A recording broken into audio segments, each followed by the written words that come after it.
Thank you very much, Mr. President. Ladies and gentlemen, good evening. Assalamu alaikum. Lovely to see you all here tonight. We are having a very entertaining night, are we not, with some very interesting things being said from the other side of the house tonight.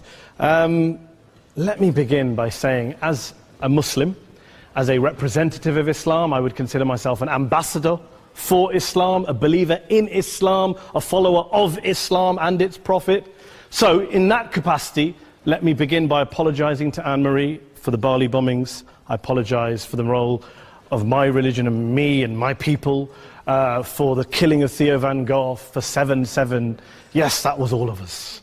That was Islam, that was Muslims, that was the Quran. I mean, astonishing claims to make in the very first speech tonight, on a day like today, where the Conservative Prime Minister of the United Kingdom is having to come out and point out that these kind of views are anathema. And I believe you're trying to stand for the Labour Party to become an MP in Brighton. If you do, and you make these comments, I'm guessing you'll have the whip withdrawn from you, but then again, UKIP's on the rise, they'll take you, the BNP, they might have something to say about your views. This is what Mehdi Hassan always does. By the way, just on a factual point, since we heard a lot about the second speaker, about how backward we Muslims all are, on a factual point, you said that Islam was born in Saudi Arabia. Islam was born in 610 AD. Saudi Arabia was born in 1932 AD. So you were only 1,322 years off. Not bad? Not bad start there. Talking of maths, by the way, a man named Al-Khawarizmi was one of the greatest mathematicians of all time, a Muslim, worked in the golden age of Islam. He's the guy who came up with not just algebra, but algorithms. Without algorithms, you wouldn't have laptops. Without laptops, Daniel Johnson tonight wouldn't have been able to print out his speech in which he came to berate us Muslims for holding back the advance and intellectual achievements of the West, which all happened without any contribution from anyone else other than the Judeo-Christian people of Europe. In fact, Daniel David Levering, the author of the Pulitzer Prize-winning historian and author of The Golden Crucible, points out that there would be no Renaissance, there would be no Reformation in Europe without the role played by Ibn Sina and Ibn Rushd and some of the great Muslim theologians, philosophers, scientists in bringing Greek texts to Europe. As for this being our university, I will leave that to the imagination as to who is our and who is there. I studied here too. An astonishing set of speeches so far making this case tonight. A mixture of just cherry-picked quotes, facts and figures, self-serving, selective, a farrago of distortions, misrepresentations, misinterpretations, misquotations. Daniel talked about my article in the New Statesman, which got me a lot of flack, where I talked about the anti-Semitism that is prevalent in some parts of the Muslim community, which indeed it is.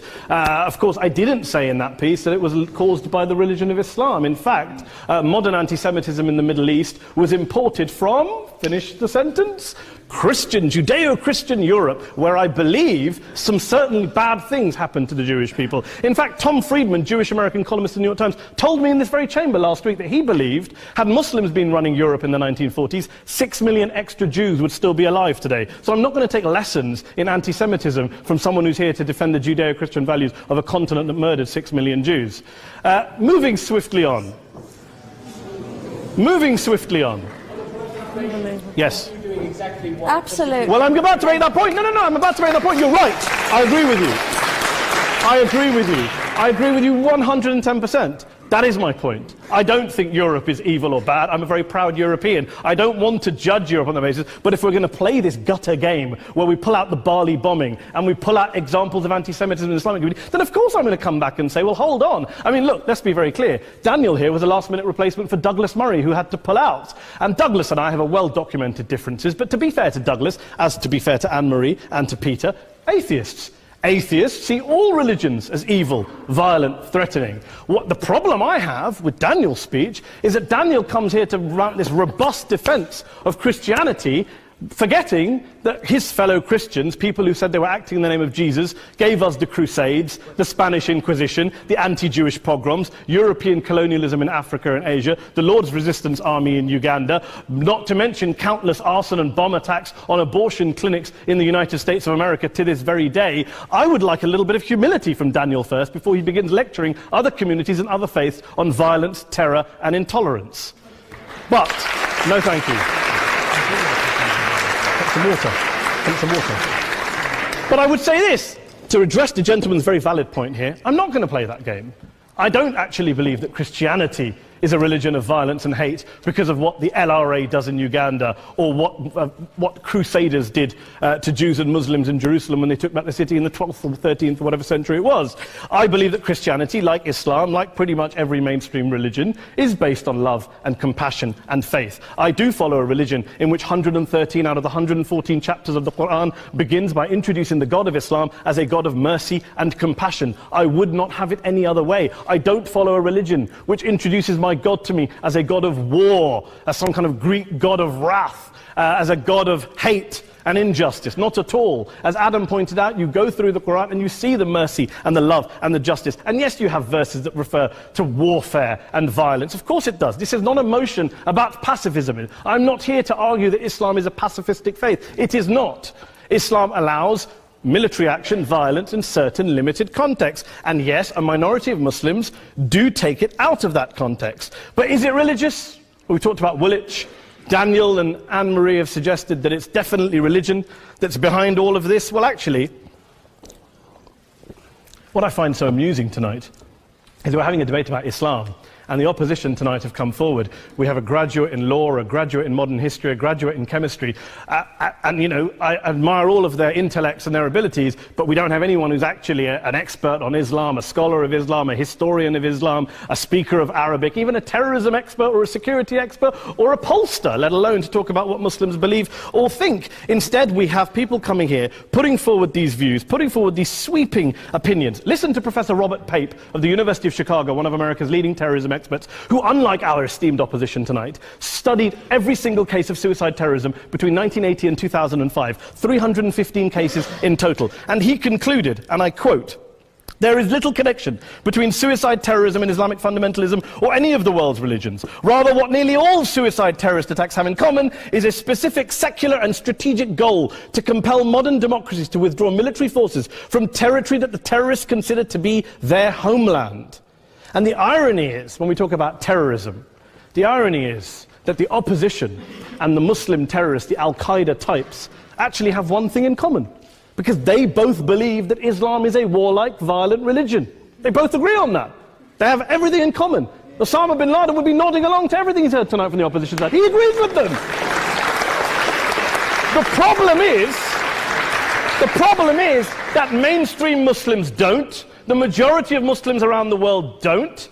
In fact, a gentleman here started quoting all sorts of polls. Gallup carried out the biggest poll of Muslims around the world, of 50,000 Muslims in 35 countries. 93% of Muslims rejected 9/11 and suicide attacks. And of the 7% who didn't, they all, when polled and focus grouped, cited political reasons for their support for violence, not religious reasons.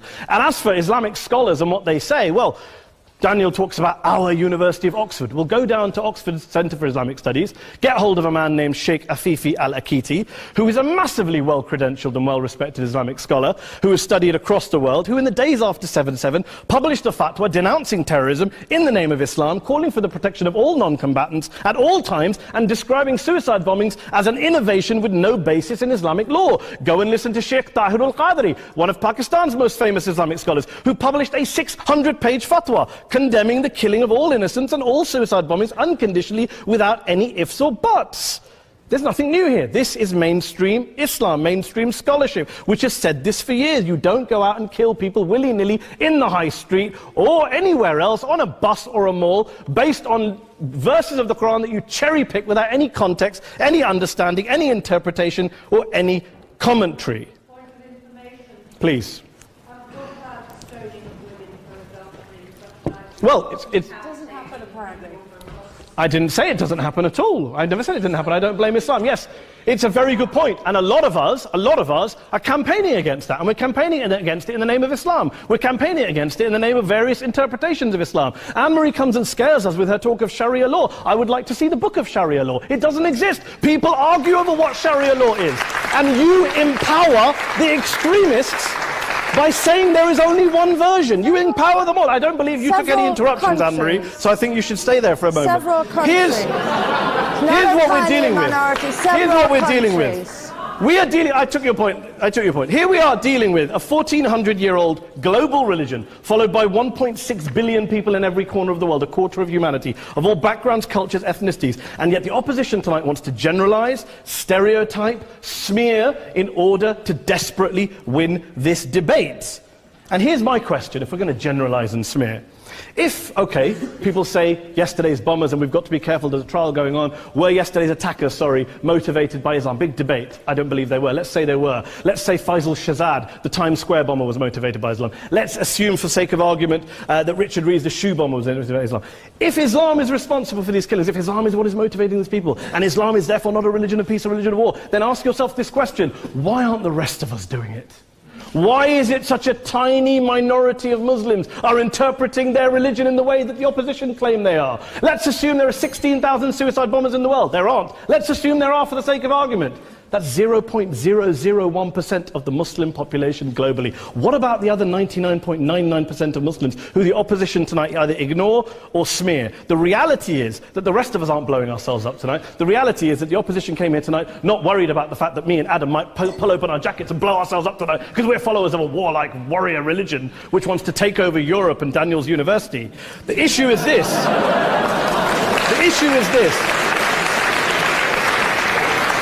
Unless the opposition can tell us tonight, and Peter Atkins is here, one of our great atheist intellectuals, can tell us tonight, they can answer this question tonight: why don't the vast majority of Muslims around the world behave as violently and aggressively as a tiny minority of politically motivated extremists? Then they might as well give up and stop pretending they have anything relevant to say about Islam or Muslims as a whole. Ladies and gentlemen, let me just say this to you. Think about what the opposite of this motion is.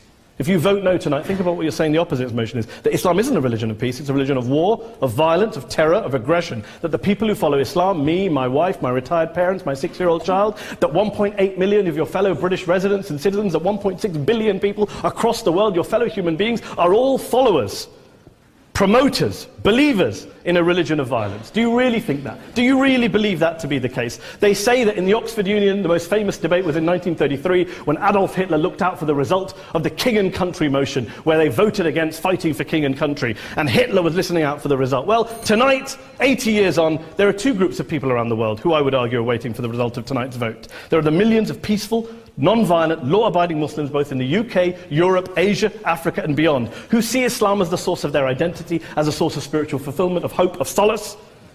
And there are the phobes, the haters, the bigots out there who want to push the clash of civilizations, who want to divide all of us into them and us and ours and their.